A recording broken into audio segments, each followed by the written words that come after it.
बिस्मिल्लाहिर्रहमानिर्रहीम। ख़ातिन हज़रात, मैं हूँ अख्तर अब्बास और आप सबको मेरा सलाम पहुँचे। इन दिनों लाहौर में ख़ास तौर पे ये एक नया ट्रेंड है कि शादी के बाद जो शब ज़फ़ाफ़ है ये होटल में मनाई जाती है और इस पे बाज़ लड़के परेशान होते हैं। अब आई डोंट नो परेशान किस बात पे होते हैं, लेकिन उनकी बड़ी जेन्युइन परेशानी होती है, चूँकि घर का माहौल बिल्कुल अलग होता है और होटल का माहौल बिल्कुल अलग होता है। एक ज़माने में ये जेन्युइन परेशानी थी कि उन कमरों में वो कोई हिडन कैमरे लगा दिए जाते थे। तो मेरी राय ये है कि जो अच्छे होटल्स हैं, क्रेडिबल, उनके यहाँ तो ये हरकत नहीं की जाती, यानी जो स्टार्स में गिने जाते हैं।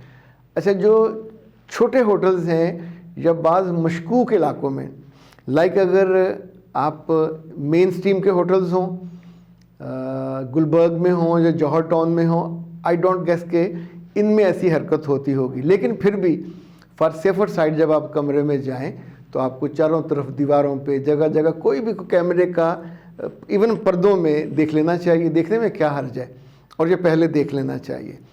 अच्छा, अब आप दो तीन चीज़ें हैं जो इस बारे में क्लैरिटी के साथ अगर आपके इल्म में हों तो ज़रा आसानी हो जाती है। वैसे तो जब मेरी अपनी शादी हुई तो मेरी ज़ाती ख्वाहिश भी यही थी कि जो पहली शब है वो होटल में गुजरे। दो तीन उसकी वजूहात हैं। होटल में जब आप जाते हैं तो कमरा डेकोरेट होता है, फूल वूल और वो मुसहरी पे उसकी झालरें और इवन बेड पे उन्होंने गुलाब। चूँकि जहाँ आपका हुआ तकरीब हुई उसी होटल में तो ये पैकेज में शामिल होता है, तो उसके अज़ाफ़ी अखराजात नहीं होते। लाइक आपने अच्छे होटल में किया तो वहाँ ये कॉम्प्लीमेंट्री होता है। न सिर्फ वो कमरा कॉम्प्लीमेंट्री होता है कि आम वहाँ, बल्कि वहाँ का जो ब्रेकफास्ट है वो भी कॉम्प्लीमेंट्री होता है। और इसी तौर पे एक बुके और जो बास्केट है फलों की वो भी कॉम्प्लीमेंट्री होती है। ये उनके कर्टसी जेस्चर्स हैं जो आप मार्केटिंग के टैक्टिक्स समझें। अभी जो बारातें आती हैं ख़ास तौर पे कराची से लाहौर, उनके लिए पुराना ज़माना हो तो ये था कि शादी की और लड़की को उसके उसी कपड़ों के ऊपर एक चादर डाली और फिर जाकर ट्रेन में बिठाया और जनाब ट्रेन कराची रवाना हो गई। पर अब लोग बहुत समझदार हो गए, अक्लमंद भी हो गए। वो ये कि एक दो दिन पहले आते हैं, आके होटल में क़याम करते हैं, तैयारी अपनी करते हैं, 20-25 लोग आ गए। फिर शादी के बाद लड़की को ब्याह के उसी जगह होटल में उनका अलग कमरा। अब उसमें सबसे बड़ी सहूलियत ये होती है कि जो दो चार बाकी लोग आए, अपने रस्में वस्में की, तो रस्में करने के बाद जब आप अपने कमरे में जाते हैं तो ना तो सर्दी से आप ठिठुर रहे होते हैं, चूँकि ये सेंट्रली कूलिंग वाले भी होते हैं, सेंट्रली हीटेड भी होते हैं। दूसरा, उसमें आपको हर चीज़ अवेलेबल होती है। आपको फल मौजूद होता है, इसी तौर पे जो अटैच बाथ में नीट एंड क्लीन और गर्म पानी भी अवेलेबल है। हर चीज़ अपनी अपनी जगह पे मौजूद होती है। शादी वाले दिन या शादी वाली रात कोई घरों में तो कोई चीज़ सलामती नहीं होती। इवन दुल्हन का कमरा सबकी एक्सेस में होता है, जिसका जी चाहे घर वाले उसको रोक भी नहीं सकते। चीज़ें खुली पड़ी होती हैं, चीज़ें गुम हो रही होती हैं, चीज़ें चोरी हो रही होती हैं, तो बहुत दिक्कत होती है। तो इसलिए मैं बहुत स्ट्रॉन्गली रिकमेंड करता हूँ कि अगर आप के लिए ये आसानी है, आप बारात वाले में या वलीमे वाले में आपको कम्प्लीमेंट्री कमरा मिल जाता है किसी अच्छे होटल में, 5 स्टार, 4 स्टार, 3 स्टार, तो बहुत अच्छा। वैसे अगर आप दूर से आए हैं तो भी आपको वहाँ रात रहने का एक सहूलत है। रेस्ट हाउसेस थे, सर्किट हाउसेस थे, गेस्ट हाउसेस, वहाँ भी ये सहूलत मिल जाती है। अब उसके जो अदब आदाब हैं उनका ख्याल रखना चाहिए। लाइक कभी गलती से भी अपने इन मोमेंट्स की फ़िल्म मत बनाइए, कभी गलती से। यानी ये अब मैं कहना नहीं चाहता पर ये गुनाह से बड़ा गुनाह है, कभी मत कीजिएगा।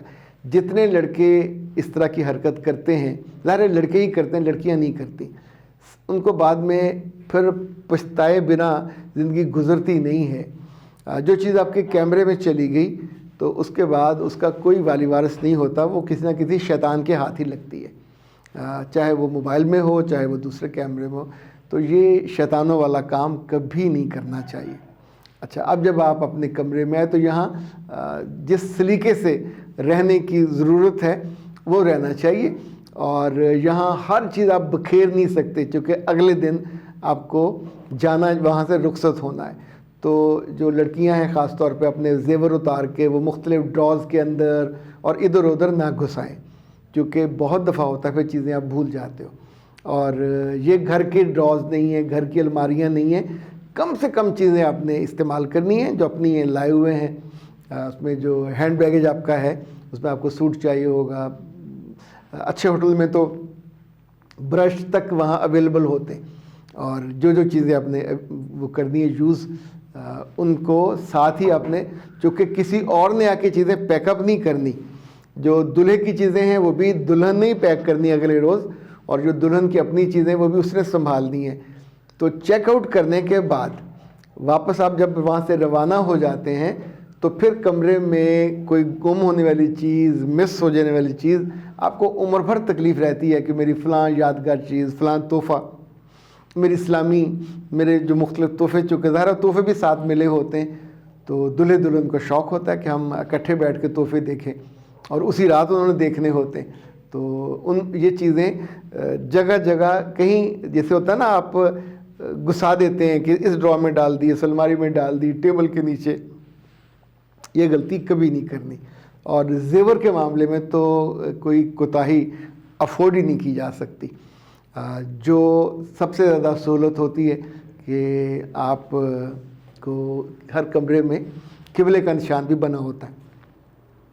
اپنی نماز کو شادی کے دنوں میں سب سے زیادہ حفاظت کرنی چاہیے۔ آپ سوچئے کہ آپ اللہ اور اس کے رسول کی اطاعت میں ایک کام کرنے لگے اور اسی کی نافرمانی اور اسی کی کوتاہی ہو تو یہ تو کسی طور پہ زیب نہیں دیتا۔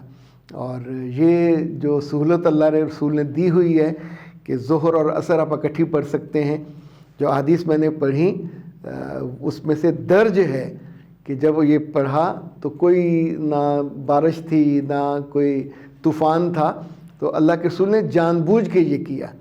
تو ایسے موقع پہ ہی ان کا فائدہ اٹھانا چاہیے۔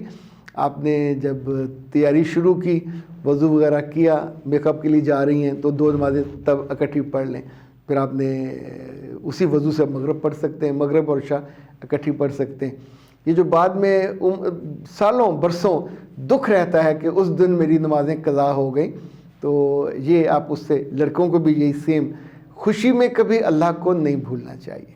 خوشی میں کبھی اپنے جو معمول کے فرائض ہیں وہ معاف نہیں ہوتے، نہ خوشی میں نہ غم میں، دونوں۔ آپ سوچیں بیماری کی حالت میں بھی معافی نہیں ہے، تب بھی آپ اشارے سے کرتے ہیں، تو ان دنوں تو زیادہ واجب ہے کہ شکرانے کے نفل بھی پڑھیں، شکرانے کی دعائیں بھی ہوں، تاکہ آپ کا یہ سفر بڑی محبت سے اور خوشگوار گزرے۔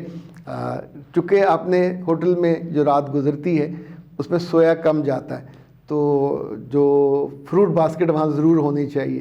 کھانے کو کوئی چیز منگوانی ہے تو یہ گھر کا کچن نہیں ہے کہ وہاں سے آئے گی نہیں، تو بعض ہوٹلز میں رات کو زیادہ دیر گئے کچن ان کا بند ہو جاتا ہے، تو آپ ان سے پہلے سے بھی بات کر سکتے ہیں کہ ہمیں ظاہر دلہن بیچاری نے، دلہن نے اکثر شادیوں کے موقع پہ کھانے نہیں کھایا ہوتا تو ان کو بھوک پہ رات کو لگتی ہے، تو ان کے کھانے کا ارینج کیا جا سکتا ہے۔ اچھا، اسی طور پہ جب آپ چیک آؤٹ کریں گے تو دلہا دلہن ہے تو آپ کو اب وہ جو روم سروس والا وہ بھی آئے گا، اس کو بھی کوئی نہ کوئی ٹپ دینی ہوگی، جب جا رہے ہیں جو آپ کا سامان لے کے جاتا ہے اس کو بھی ٹپ دینی ہوتی ہے۔ میرا رب آپ کی زندگیوں میں بہت خوشی، خوبصورتی اور آسانی لائے، اور ان چیزوں پہ جو آپ کی زندگی میں ایک تحفہ بن کے آتے ہیں ان کا خیال بھی رکھنا چاہیے، ان کا خیال کرنا بھی چاہیے، اور ان کو اپنی زندگی کا ایسٹ بنانا چاہیے، نہ کہ کوئی کمزوری۔ اختر عباس کو دیجیے اجازت۔ السلام۔